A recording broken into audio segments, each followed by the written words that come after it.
Criteria sliders, learning continuous database criteria via interactive ranking.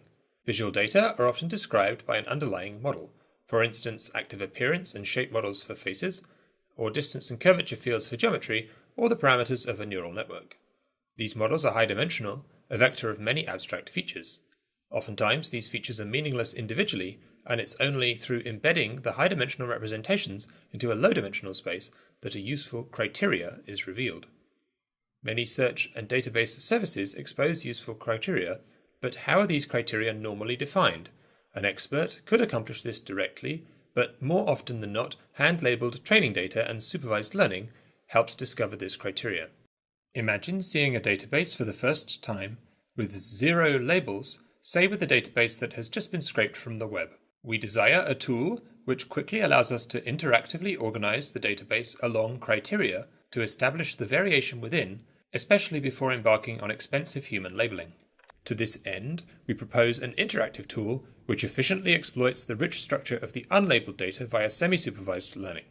To extract the most utility from the smallest number of labels, we also introduce a fast active label suggestion algorithm which helps maximize the information gain from every labeled example.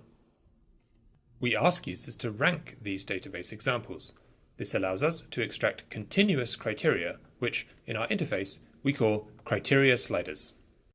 Here is our ranking interface with a toy database, where the user wishes to define a criteria slider for butterfly color.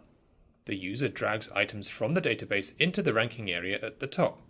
The user may also drag label suggestions to the rank, where the labels suggested are most informative at reducing the predictive uncertainty over the entire database. Every time the user adds a new item to the rank, our efficient learning algorithm quickly learns a criteria slider, shown at the bottom in Western order. Let's look at the Caesar dataset of 3D body scans. The underlying geometric model has dimensions which are not aligned to any particular semantic criteria. The user ranks bodies by height, and we can see this propagated to the rest of the 2,200 entries, with the very short to the far right and the very tall to the far left.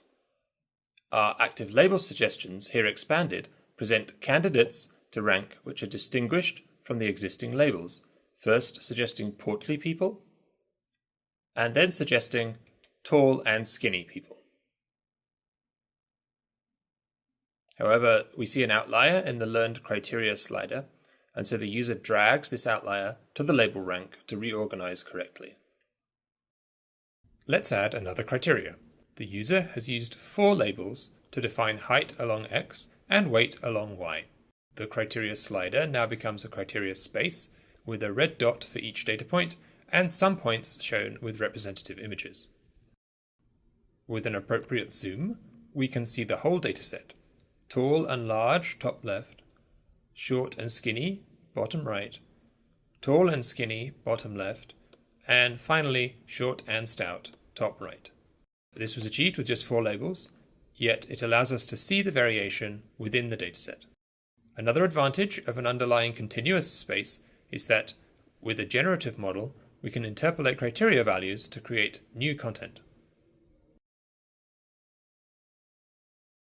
This example shows a face pose space from right to left being built on the difficult labeled faces in the wild dataset from 5 labeled examples. Learning complex criteria from just a few labels still remains a challenging task, but our joint algorithmic and interactive design takes steps towards this goal and allows users to arrange and explore large databases quickly and easily. For the remainder of this video, we're going to show a longer form user session for how a database of paintings can begin to be ordered by the criteria abstract to concrete. The user drags items from the database up into the label rank,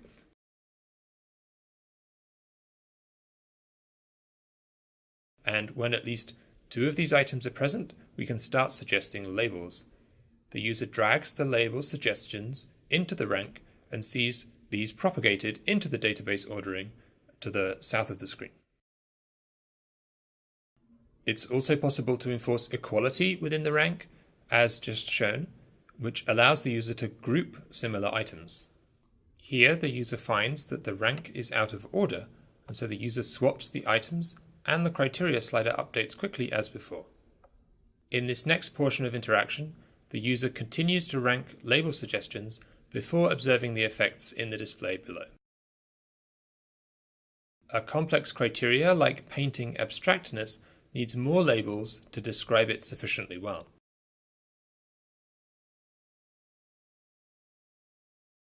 But at this point, the user feels the criteria is sufficiently developed for closer review.